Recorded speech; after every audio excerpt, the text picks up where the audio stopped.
Hey guys, I'm going to cover the three main factors that are causing your emails to land in promotions and exactly how to fix it forever. It literally causes business owners to lose 40% of their email revenue every single day. And according to research, more than 90% of all emails sent to people land in promotions or updates. So more likely than not, you are also a victim. So there's actually many factors that cause this, but there are three that really stand out, which I'm going to cover in this video, and it will basically get rid of 80% of the issues that you'll find. Just to take a step back, it makes perfect sense why those email service providers are being such a hard ass, right? Because for them, they're incentivized to keep people on their channel in order to, monetize them through advertising.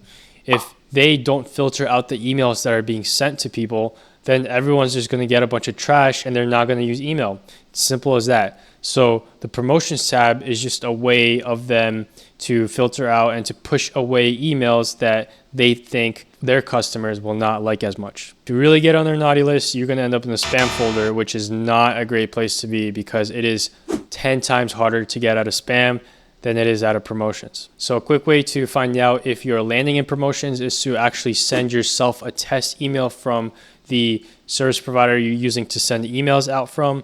And there's actually a couple free tools online like mailtester.com and mailgenius.com that will show you an exact score and what they recommend you to fix to get your deliverability up. So here are the actual top deliverability signals to look out for if you are seeing issues in that area. So the first one's going to be your sender reputation, which is 40 to 50% of the weight of the total deliverability score. So it includes past engagement rates, spam complaints, bounce rates, and overall trustworthiness of the sender's IP address and domain that is being used. And depending on which platform you use, you might have a shared IP address or a dedicated IP address. This is why some email service providers are a lot more expensive than others. You're literally borrowing their reputation without doing any extra work or taking any extra time. Every single IP address handles 5 to 10 domains total. So you will find that in one email service provider, you might have a varied reputation based on which pool you're in. So if you go through all the best practices that I share in this video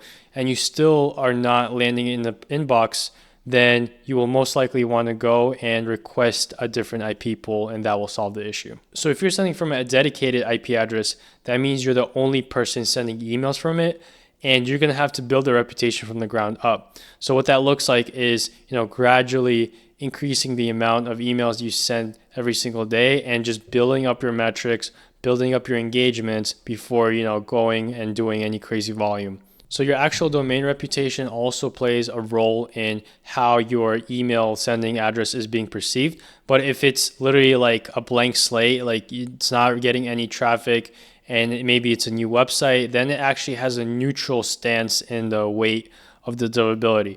So that means the actual best practices used for your emails are going to be even more important. And what's cool is, unlike an IP address which could be changed or shared, your domain stays consistent as long as you're emailing from that specific domain. So for example, dave@contention.com and dave@contact.contention.com will have the same website and therefore the same domain. But if I had dave@contentionpartner.com, then that is a completely different domain and therefore a completely different reputation. So the second factor to consider is email content and language. And this makes up roughly 20 to 30% of the overall email deliverability score. And this includes things such as the text being used, the media being used, the links that you have in the email, and also just the call to actions, right? Just to give you an idea of phrases that will more likely put you in the promotions tab, here are some categories I pulled. So there's sales and discounts, there's urgency and scarcity, there's exaggerated claims, financial offers, clickbait phrases, prizes and gifts, overly promotional adjectives, transactional phrases, and manipulative phrases, and finally, overuse of capitalization and punctuation. If you want the full list in a nice PDF format, just check out one of the links in the descriptions. I'll make sure to add it there. So for media assets, you want to use web-friendly formats such as JPEG, PNG, or GIF. You want to keep the file sizes under 200 kilobytes, and you want to make sure you have a 60 to 40 ratio of text to images. You don't really have to worry about videos because technically they are links, because they almost will never be hosted directly on the email, and therefore they actually would be part of the link section. In general, to keep emails effective, you don't want to have more than 1 to 2 links that you promote. And usually it's best to just have one big offer that you're pushing. But if you do need to go crazy with the links and it is important for the specific email you're sending or the template, then you don't want to have more than 5 links, or else you're going to start getting in an area where you might be landing in promotions. So the third factor to look out for is engagement metrics, and this makes up for 20 to 30% of your total email deliverability score. So this includes everything from people opening your email, people clicking your email, people unsubscribing from your email, people bouncing from your email, and also marking you as spam. So literally any type of actions that your recipients can take, this is all factored into this one big score.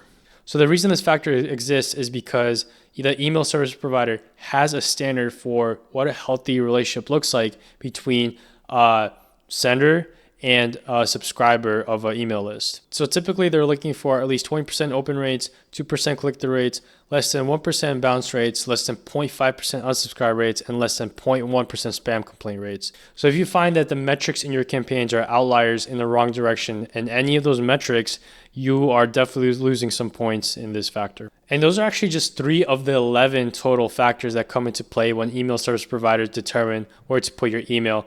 But I think I will stop here because you probably had enough of me now. So sender reputation, email content, and engagement metrics make up 80% of your total email deliverability score.